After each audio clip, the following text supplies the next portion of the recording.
അസ്സലാമു അലൈക്കും വറഹ്മത്തുള്ളാഹി വബറകാതുഹു. അൽഹംദുലില്ലാഹി റബ്ബിൽ ആലമീൻ. വസ്സലാത്തു വസ്സലാമു അലാ റസൂലിൽ അമീൻ വഅലാ ആലിഹി വസഹ്ബിഹി അജ്മഈൻ. അമ്മാ ബഅദ്. സഹോദരന്മാരെ, സഹോദരിമാരെ, വളരെ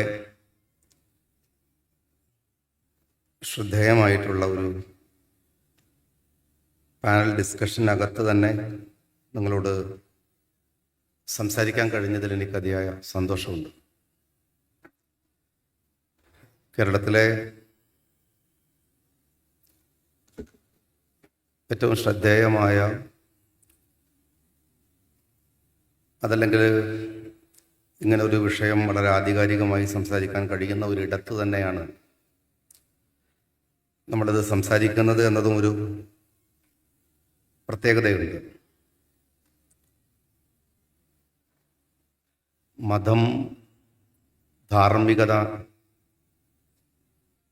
എന്നതിനെക്കുറിച്ചാണ് നമ്മൾ സംസാരിക്കുന്നത്. ഇവിടെ ഞാനിങ്ങനെ ഈ ഡിസ്കഷൻ കേട്ടുകൊണ്ടിരിക്കുമ്പോൾ പറയാൻ വിചാരിച്ചു വന്ന ചില കാര്യങ്ങളിലേക്ക് തന്നെയാണ് വളരെ ഗൗരവത്തിലും ആഴത്തിലുമുള്ള ഇടപെടലുകൾ ഈ ചർച്ചയിൽ നടന്നിട്ടുള്ളത്. ഈ മതം എന്ന് പറയുന്നത് ഒരു പ്രഭാഷണ വിഷയമല്ല എന്ന് നമുക്ക് മനസ്സിലാകേണ്ടുന്ന ഒരു കാലം അതിക്രമിച്ചു കഴിഞ്ഞിട്ടുണ്ട്. അതൊരു പ്രഭാഷണ വിഷയമല്ല, അതൊരു പ്രാക്ടീസാണ്. ലിവിങ് ബൈ എക്സാമ്പിൾ എന്ന് പറയും. ഉദാഹരണമായിട്ട് ജീവിച്ച് കാണിച്ചു കൊടുക്കുക എന്നുള്ളതാണ് അതിലെ പ്രധാനപ്പെട്ട ഒരു കാര്യം. ഇന്ന് പുതിയ തലമുറയിലെ കുട്ടികളോട്, പുതിയ സമൂഹത്തോട് നമ്മൾ സംസാരിക്കുമ്പോൾ പഴയ കാലത്തേക്കാൾ കൂടുതൽ സംസാരിക്കുന്നവർ മോണിറ്റർ ചെയ്യപ്പെടുന്നുണ്ട്. പണ്ട് പറയുന്നവനെ കുറിച്ച് നമ്മൾ ചിന്തിക്കാറില്ല, പറയുന്ന കാര്യത്തെക്കുറിച്ച് മാത്രമേ ചിന്തിക്കാറുണ്ടായിരുന്നു. ആ കാലത്ത് ഈ പറയുന്നവർക്ക് വലിയ പ്രശ്നമില്ല, അങ്ങനെ രക്ഷപ്പെട്ടു പോകും. ഈ കാലത്ത് അത് സാധ്യമല്ല. ഒന്നാമതൊരു വിസിബിൾ കമ്മ്യൂണിറ്റിയാണ്. അതുകൊണ്ട് അവനവന് പാലിക്കാൻ കഴിയാത്ത, സ്വീകരിക്കാൻ കഴിയാത്ത, അവനവന് ചെയ്യാൻ കഴിയാത്ത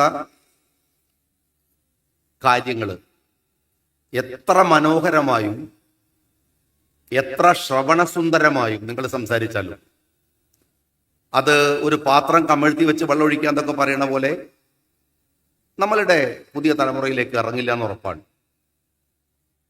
ഈ പറയുന്നത് ഒരു കലാപരമായ ഒരു പ്രസംഗമാണ് എന്ന തരത്തിൽ മാത്രമേ ആളുകൾ എടുക്കുള്ളൂ എന്നാണ്.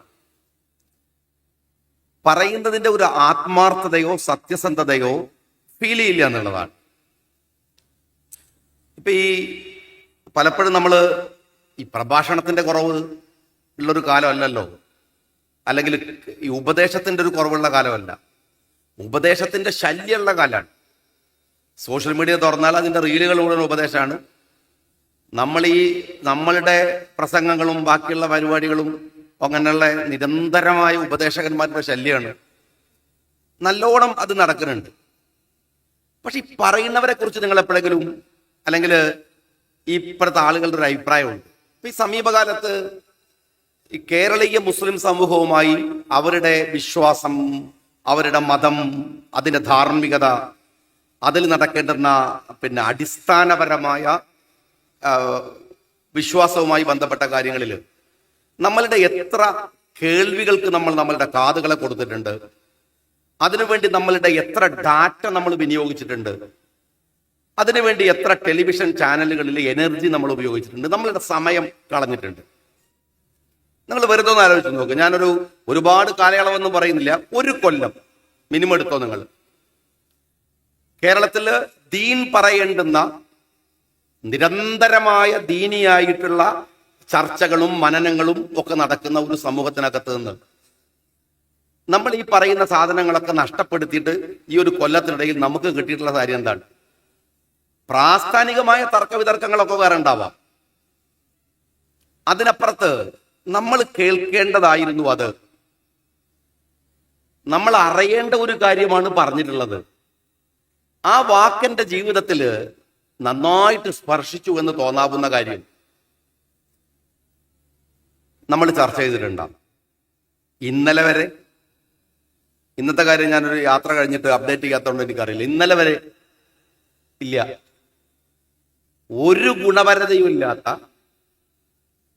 ഒരടിസ്ഥാനവും ഇല്ലാത്ത, എപ്പം എനിക്ക് മാറ്റി പറയേണ്ടി വരുമെന്ന് ഒരു ഉറപ്പ് പോലും ഇല്ലാത്ത കാര്യമാണ് ദീനിന്റെ വേദികളിൽ നമ്മൾ കേട്ടുകൊണ്ടിരിക്കുന്നതെന്നാണ്.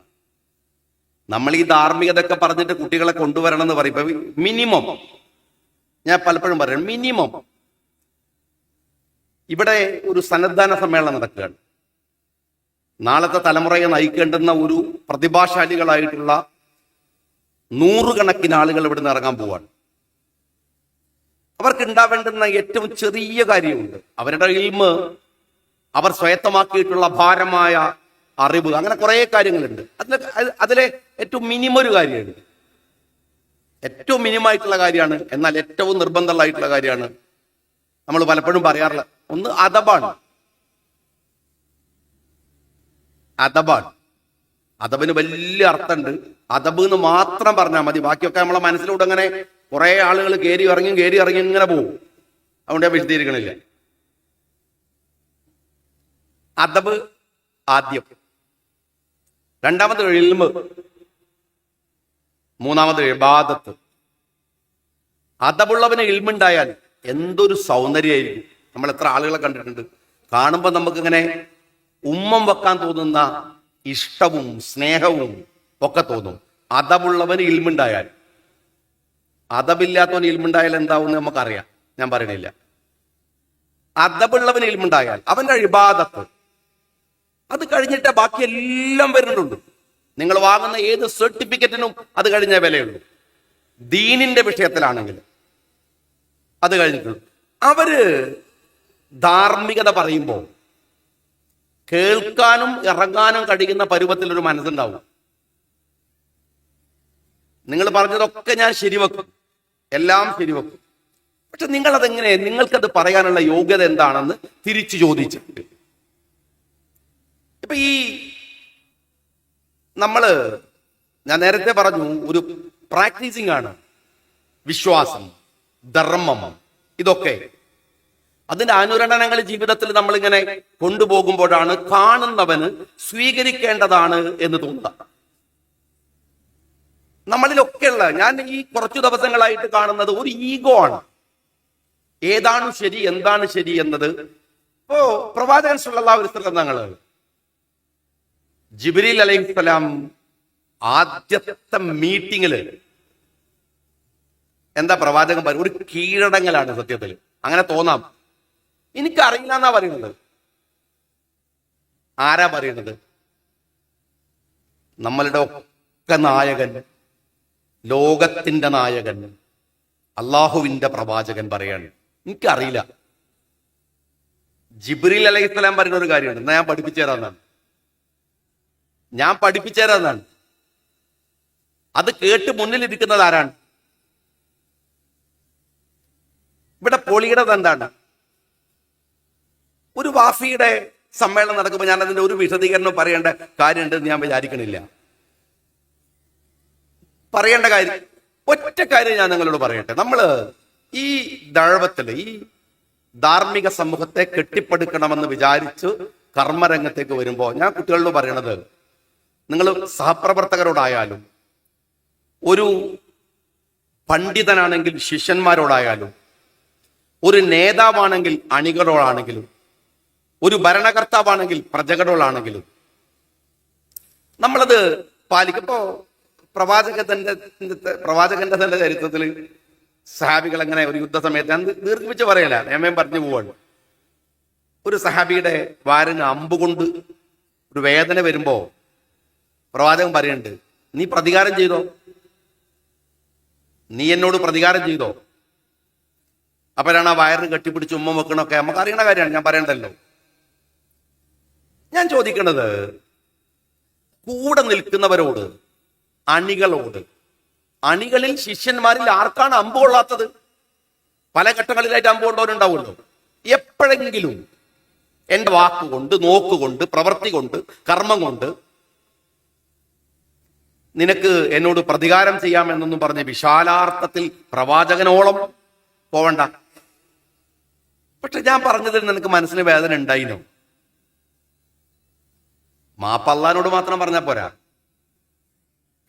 മനസ്സിലായില്ലേ? മനസ്സ് മുറിയണവരോടൊക്കെ പറയേണ്ടി വരും. പ്രവാചകനാണ് മാതൃകയെങ്കിലും അത് പറയില്ലെന്ന് പറയുന്ന രൂപഭാവ വേഷങ്ങളിൽ നിങ്ങൾ ആരോടാണ് ഈ ധർമ്മം പറയണത്? എന്നിട്ട് ആര് കേൾക്കാനാണ്? ഇതാ ഞാൻ പറഞ്ഞത്, പാത്രങ്ങൾ കമിഴ്ത്തി വെച്ചിട്ട് വെള്ളം ഒഴിക്കുന്നതിന് മുമ്പ് അതൊന്ന് തിരിച്ചു വെക്കണം. വെള്ളം ഇറങ്ങാൻ പാകത്തിൽ, ഒരു തുള്ളിയെങ്കിലും അതിലിറങ്ങാൻ പാകത്തിൽ അതിനെ ക്രിയേറ്റീവായിട്ട് മാറ്റണം. അല്ലാതെ അതിനകത്ത് നടത്തുന്ന ഒരു കാര്യവും ഗുണപരമാവില്ല എന്ന് ഞാൻ വിചാരിക്കുന്നു. നമ്മളുടെ ഈ ധാർമ്മികമായ ഒരു പരിതലത്തിൽ ഇപ്പൊ ഞാൻ എന്തുകൊണ്ടാണ് ഈ മതം ധാർമ്മികത ഡിസ്കസ് ചെയ്യുന്നത് വെച്ചാല് നമ്മളുടെ ജീവിതം കൊണ്ട് തന്നെയാണ്. ഇപ്പൊ ഈ നമ്മളുടെ ഫൈനൽ ഡെസ്റ്റിനേഷൻ ഏതാണ്? പരലോകാണ്. ഫൈനൽ ഡെസ്റ്റിനേഷൻ പരലോകാണ്. പക്ഷെ ഇത് തുമ്പെന്ന് ഇവിടുത്തെ റോക്കറ്റ് അല്ല. ഇവിടുന്ന് മൂട്ടിന് തീ കൊടുത്തിട്ട് നേരെ പരലോകത്ത് പോകില്ല. ഇടയ്ക്ക് ഒരുപാട് സ്ഥലത്ത് ഇറങ്ങാനുണ്ട്, കൂടെ യാത്ര ചെയ്യുന്നതിനോട് വർത്താനം പറയാനുണ്ട്.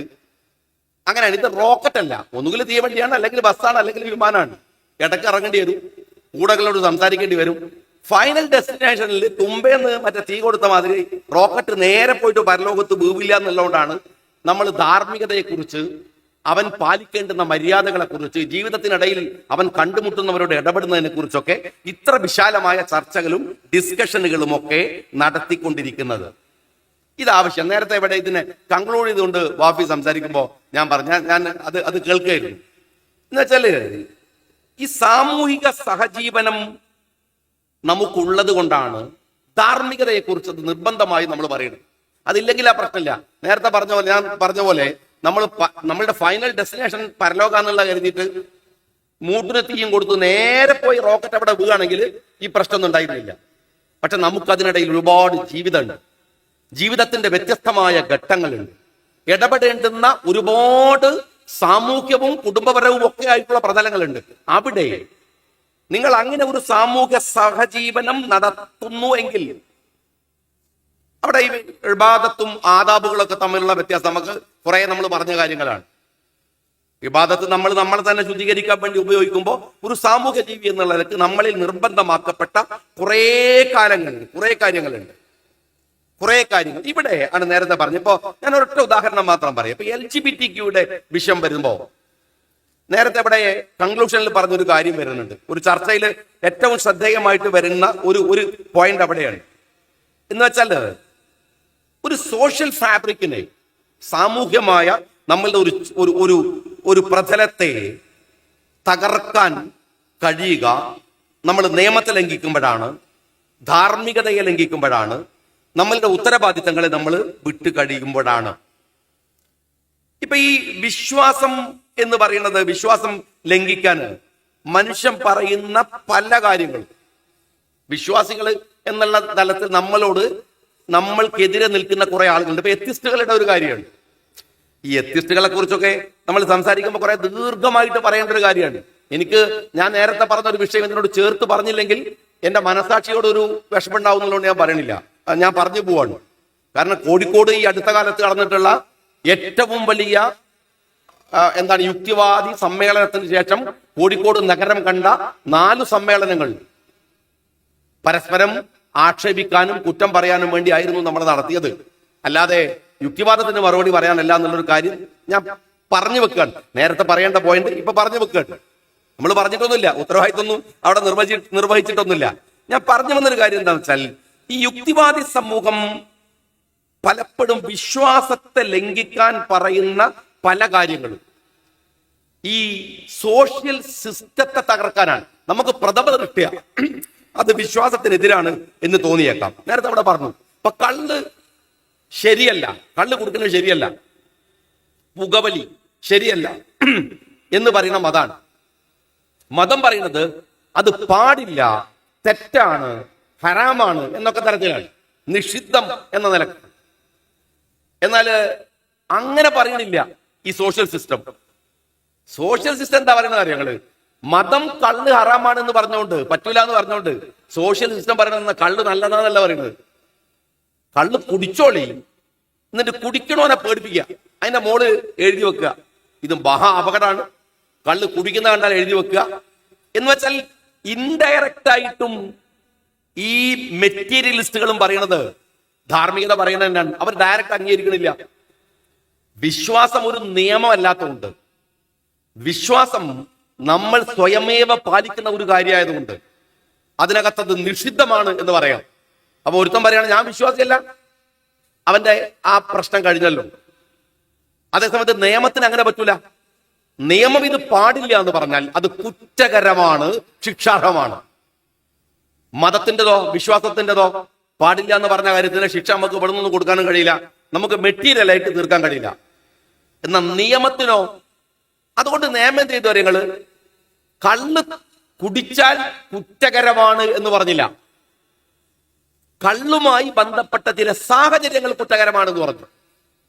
പബ്ലിക് നിന്ന് കഴിക്കുമ്പോ, അത് കഴിച്ചിട്ട് വേറെ ആളെ ഉപദ്രവിക്കുമ്പോ, ഇനി അതൊന്നുമില്ലാത്ത വീട്ടിനകത്തിരുന്ന് നീ കഴിക്കുകയാണെങ്കിലും ഇത് അപകടമാണ് എന്ന് നമ്മളോട് പറയാം.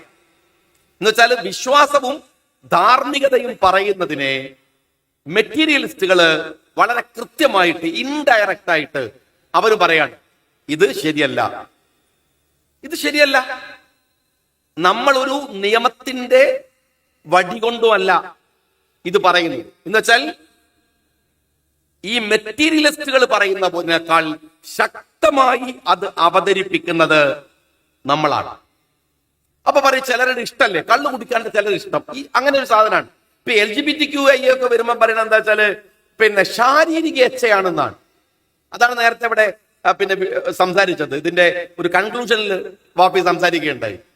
എന്ന് വെച്ചാല് ശാരീരിക ഇച്ഛ ആയതുകൊണ്ട് അംഗീകരിക്കണം എന്ന് എങ്ങനെ പറയാനാവുക? ഇപ്പൊ കേരളത്തിലെ ഏറ്റവും കുപ്രസിദ്ധമായ ഒരു കൊലപാതകം നടന്നിടത്ത് അയാൾ പൂർണ്ണമായി മരണത്തിന് കീഴടങ്ങുകയാണ്. എന്നിട്ട് ഈ വന്ന ആളുകൾ മടങ്ങുകയാണ്. മടങ്ങുന്ന സമയത്ത് അതിൽ നിന്ന് ഒരാൾ ഇറങ്ങി അവസാനത്തെ വെട്ട് ഇയാളെ വെട്ടുകയാണ്. ബാക്കിയുള്ളവരൊക്കെ ചോദിക്കുന്നത് ഇതെന്ത്? പോലീസ് പറയുന്നത് എന്താ അറിയാത്? അയാൾക്ക് ഇതൊരു തരം ഹിസ്റ്റീരിയയാണെന്നാണ്. മനുഷ്യനെ വെട്ടുമ്പോൾ തെറിക്കുന്ന ചോര അയാൾക്ക് ആവേശം ഉണ്ടാക്കുന്നുണ്ട്, അയാൾക്കത് ഹരാണ്, അയാൾക്കത് ഇഷ്ടാണ്. അതൊരു സോഷ്യൽ സിസ്റ്റം അംഗീകരിക്കുമോ? അംഗീകരിക്കുമോ? ഇപ്പൊ LGBTQല് നമ്മൾ പറയുന്ന ഒന്ന് രണ്ട് കാര്യങ്ങൾ ഒഴിച്ചു നിർത്തിയാൽ ഏറ്റവും പ്രധാനപ്പെട്ട ലെസ്ബിയനിസം അല്ലെങ്കിൽ ഗേ, സ്വവർഗരതി. ഈ സ്വവർഗരതിയായിട്ട് ബന്ധപ്പെട്ട വിഷയത്തിൽ പറയുന്നത് അത് ഇഷ്ടമാണെങ്കിലോ എന്നാണ്. അങ്ങനെയാണെങ്കിൽ ഇഷ്ടങ്ങൾ മുഴുവൻ നടപ്പിലാക്കണം എന്ന് പറയണ്ടേ? ഇന്ന ഇഷ്ടം നടപ്പിലാക്കിക്കോ, ഇന്ന ഇഷ്ടം നടപ്പിലാക്കാൻ പാടില്ല എന്ന് പറയാൻ പാടില്ലല്ലോ. സോഷ്യൽ സിസ്റ്റത്തെ അപകടപ്പെടുത്തുന്നതിനെ തടുത്തു നിർത്തുന്നതാണ് ഒരു രാജ്യം പാലിക്കുന്ന നിയമം. എന്നാൽ സോഷ്യൽ സിസ്റ്റത്തിന്റെ പരിഗണനയുടെ അപ്പുറത്ത് അപകടമുണ്ടാക്കുന്നതൊക്കെ നിഷിദ്ധമാണ് എന്ന് പറയുന്നതാണ് മതം. അപ്പൊ മതം പറയുന്നതിനെ എതിർക്കുന്നവര് ഇത് മുഴുവനോടെ നടപ്പിലാക്കുമോ? ശാരീരിക ഇച്ഛ എന്ന് പറയുന്നത്, ഇപ്പൊ സ്ത്രീയും തമ്മിൽ ലൈംഗികമായി ഇടപെടുന്നത്, പുരുഷനും തമ്മിൽ ലൈംഗികമായി ഇടപെടുന്നത് അവർക്ക് ഇഷ്ടമല്ലേ എന്നാണ് ചോദ്യം. ഇതിന്റെ ഫലം കാര്യങ്ങൾ ഇപ്പൊ ഫ്രാൻസിൽ നടക്കുന്ന സമയം, എന്നിട്ട് ഈ ഗേസ് ഈ പുരുഷനുമായി ബന്ധപ്പെടുന്ന സ്വവർഗരതിയുടെ മൂർത്തഭാവം കാര്യങ്ങള് 15 വയസ്സ് വരെ താഴെയുള്ള കുട്ടികളെ ഉപയോഗിക്കാൻ പാടില്ല എന്നാണ് ഫ്രാൻസിലെ നിയമം. ഫ്രാൻസിൽ കഴിഞ്ഞ മാസം നടന്ന ഗേസിന്റെ വലിയ സമരം എന്താന്ന് വെച്ചാൽ അതിന്റെ പ്രായപരിധി വിട്ടുകളയണമെന്നാണ്. നിങ്ങൾ ആലോചിച്ച് നോക്കണം, തെറ്റാണ് എന്ന് പറഞ്ഞതിന്റെ തന്നെ ലിമിറ്റിനെ ഇല്ലാതാക്കണം എന്നാണ്. അപ്പൊ ഇവിടെ ശാരീരികേച്ഛ ഉള്ളതൊക്കെ നമ്മൾ അംഗീകരിക്കാൻ നിന്നാൽ ഈ സിസ്റ്റം നിൽക്കൂല. ഈ ലോകത്തും നമുക്ക് ആരെയും നിയന്ത്രിക്കാനോ കൺട്രോൾ ചെയ്യാനോ കഴിയില്ല. അപ്പൊ യഥാർത്ഥത്തില് മതവും ഒരു രാജ്യത്തെ നിയമത്തിന്റെ രീതികളും തമ്മിൽ നമ്മൾ പറയുന്നിടത്ത് തന്നെ അവർ സമ്മതിക്കുന്ന ചില കാര്യങ്ങളുണ്ട്. കള്ള് തെറ്റാണ്, അതിരുകടന്ന ലൈംഗികത തെറ്റാണ്. ഇതൊക്കെ നമ്മൾ പറയുന്നുണ്ടെങ്കിൽ രാജ്യം ഇൻഡയറക്റ്റ് ആയിട്ട് അംഗീകരിക്കുന്നുണ്ട്. പക്ഷേ മതം അത് പറയുന്നത് കൊണ്ട് ഇപ്പൊ ഈ ഒറ്റ കാര്യം ഞാൻ ചോദിക്കും, ഈ പ്രകൃതി നിയമം എന്ന് പറയുന്ന സാധനം എന്തിനാണ്? ഇവിടെ ആണ് പെണ്ണ് എന്ന് പറയുന്ന പ്രകൃതിയുടെ രണ്ട് സൃഷ്ടിയുണ്ട്, ആണും പെണ്ണും. ഇത് മനുഷ്യർക്ക് മാത്രം പ്രകൃതി നിയമമല്ല, പട്ടിക്കും പൂച്ചക്കും മതി എന്നാണ്. ഇപ്പൊ വെണ്ടക്ക നമ്മൾ നടുന്നത് വെണ്ടക്ക മുകളിലേക്കല്ലേ, എന്നാ മുകളിലേക്ക് വരുന്ന വെണ്ടക്കനെ തല കുത്തനെ നട്ടിട്ട് പടവലങ്ങ പോലെ ആക്കാൻ ശ്രമിക്കും ആരെങ്കിലും.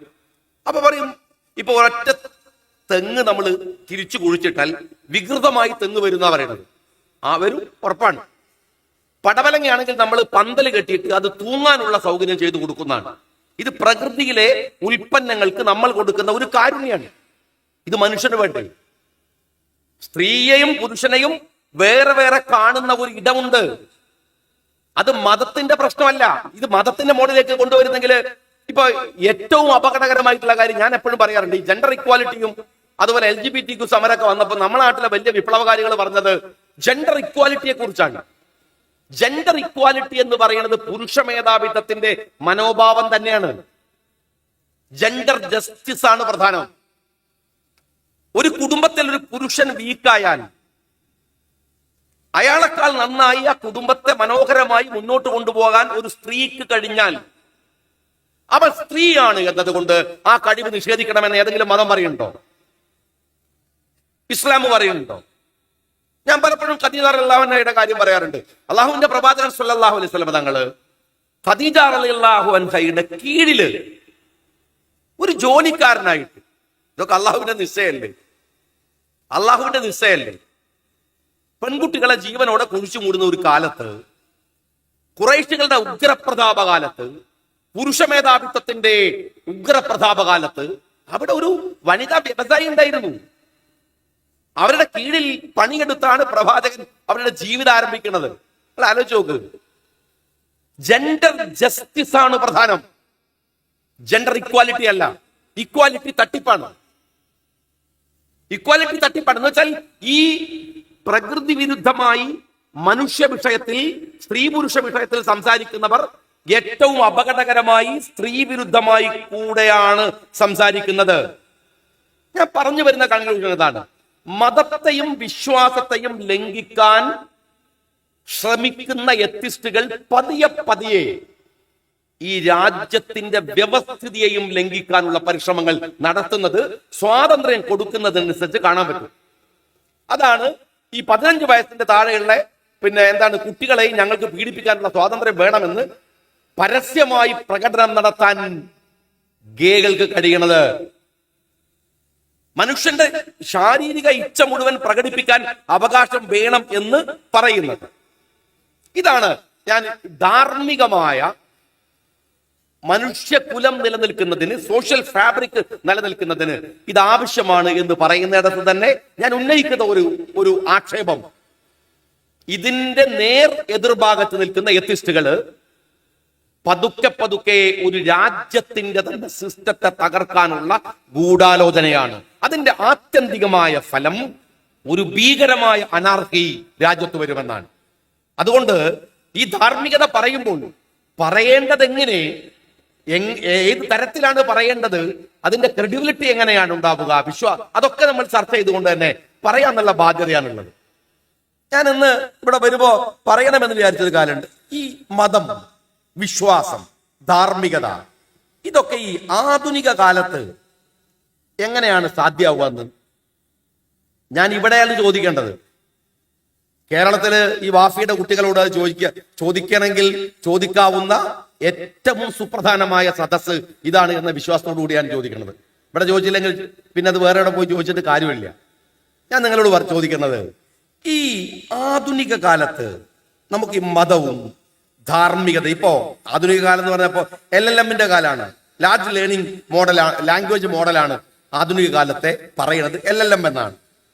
അത് അല്ലെങ്കിൽ AI കാലം നമ്മളിപ്പോ ഈ സാം ആൽറ്റമാൻ എന്ന് മെനഞ്ഞാന്ന് നടത്തിയ ഒരു പത്രസമ്മേളനത്തിൽ പറയുന്നത്, അദ്ദേഹം പറയുന്നത് ഇനി പുതിയ ഏറ്റവും super intelligence, artificial super intelligence ഒറ്റ വർഷം കൊണ്ട് നടപ്പിലാക്കുന്നതാണ്. എന്ന് വെച്ചാൽ മനുഷ്യനും ആർട്ടിഫിഷ്യൽ ഇന്റലിജൻസ് എന്ന് പറയുന്നവരും തമ്മിലുള്ള ഒരു തർക്കം, ഇതിൽ ആര് ജയിക്കുമെന്ന് ലോകം തന്നെ അതിശയത്തോടെ നോക്കിക്കാണുന്ന 2025 സാം ആൽറ്റമാൻ സൂപ്പർ ഇന്റലിജൻസ് ഇതാ ഈ വർഷം വരാൻ പോകുന്നു എന്ന് പറയുന്ന ഈ വർഷത്തിലാണ് എന്റെ വാഫി കുട്ടികളെ, നിങ്ങൾ നൂറുകണക്കിന് ആളുകൾ ഡിഗ്രി എടുത്ത് ഈ സമൂഹത്തിൽ നിന്ന് പുറത്തേക്ക് വരുന്നത്.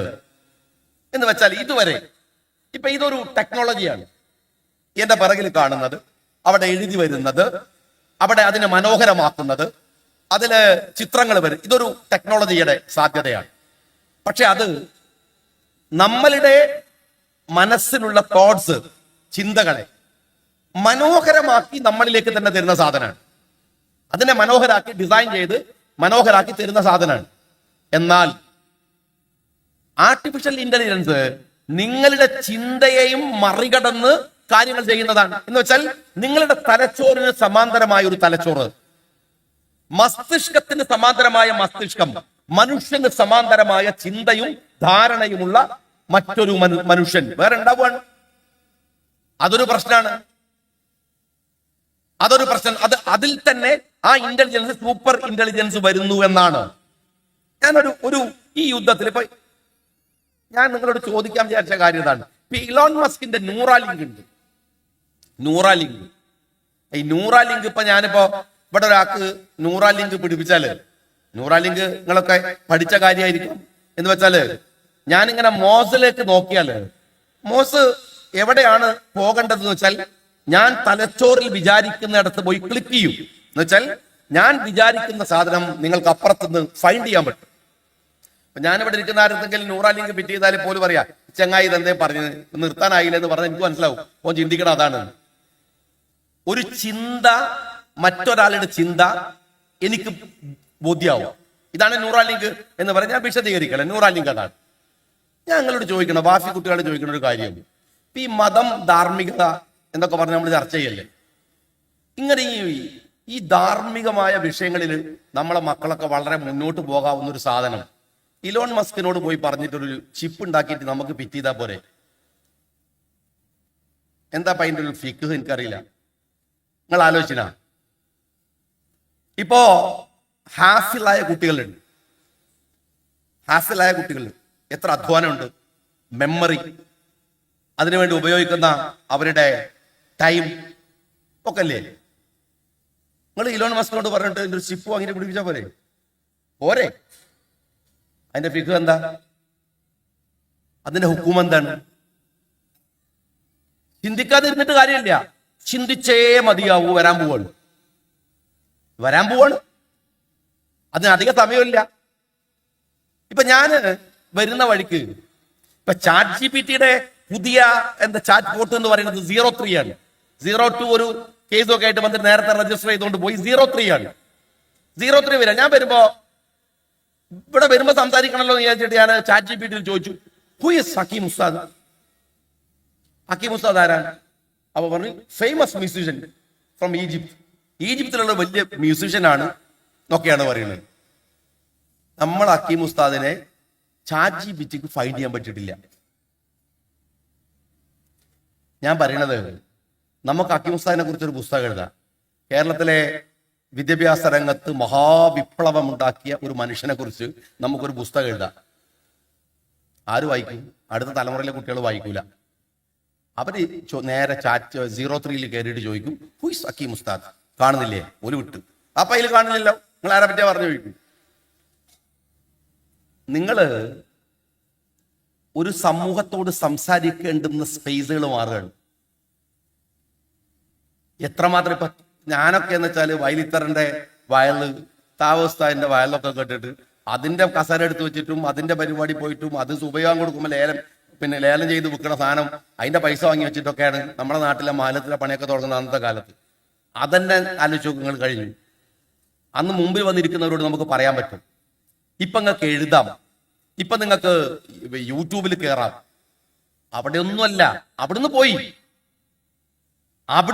നമ്മളെ തലമുറ. നിങ്ങൾ ഇന്ന് സനത് വാങ്ങി പുറത്തിറങ്ങുന്ന കുട്ടികളുടെ ദഴവത്തിന്റെ സ്പേസ് എവിടെയാണ്?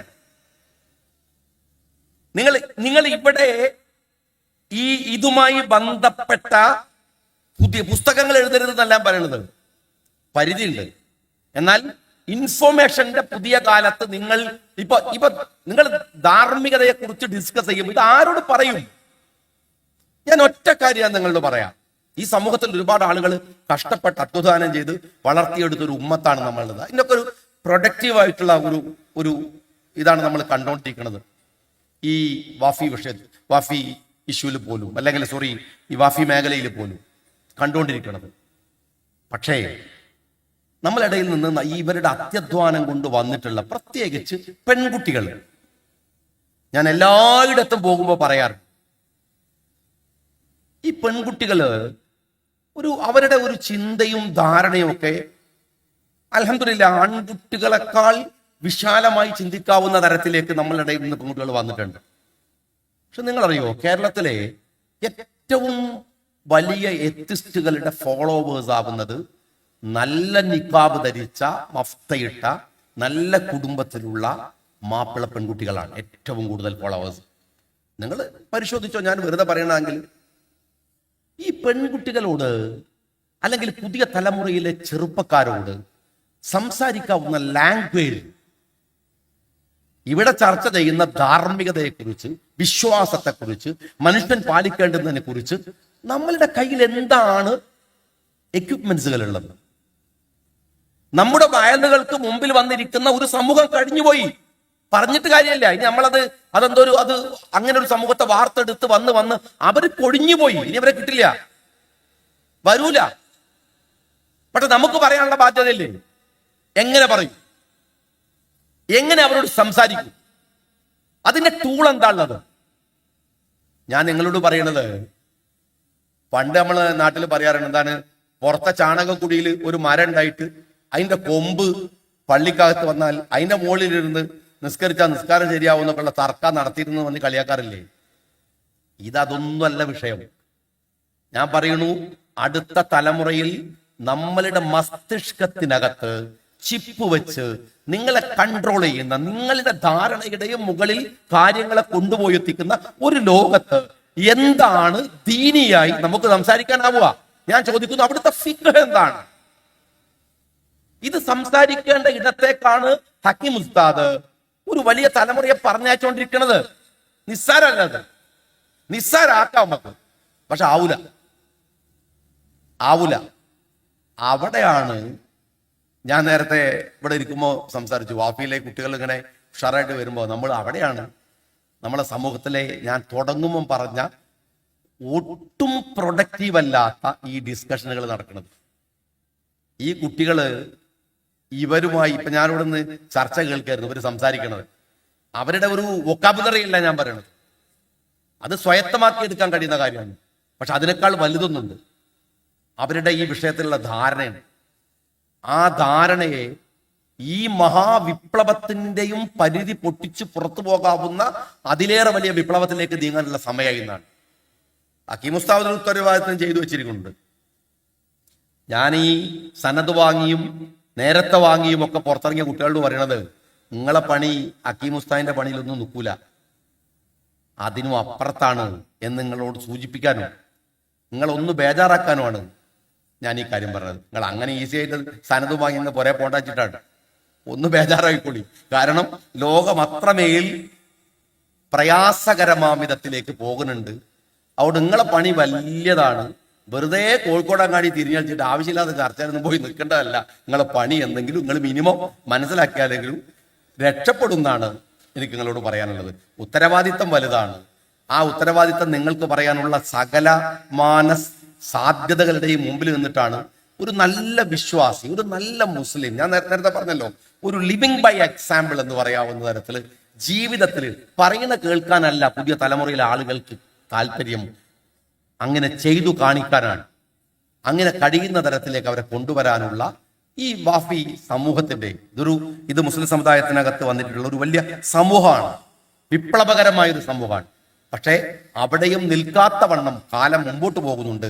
ആ ഉത്തരവാദിത്തം കൂടെ എൻ്റെ പ്രിയപ്പെട്ട കുട്ടികളെ നിങ്ങൾക്ക് ഏറ്റെടുക്കാൻ കഴിയട്ടെ എന്ന് അള്ളാഹു നമ്മളുടെ ഈ മഹത്തായ മുന്നേറ്റത്തെ കൂടുതൽ ഉജ്ജ്വലമാക്കി കൊണ്ടുപോകാനുള്ള പ്രാപ്തിയും കഴിയുമൊക്കെ നമ്മളുടെ നേതൃത്വത്തിന് നൽകുമാറാവട്ടെ എന്ന് ആത്മാർത്ഥമായി പ്രാർത്ഥിച്ചുകൊണ്ട് അഭിവാദ്യങ്ങൾ നേർന്നുകൊണ്ട് ഞാൻ എൻ്റെ വാക്കുകൾക്ക് വിരാമം കുറിക്കുന്നു. അൽഹംദുലില്ലാഹി റബ്ബിൽ ആലമീൻ. അസ്സലാമു അലൈക്കും.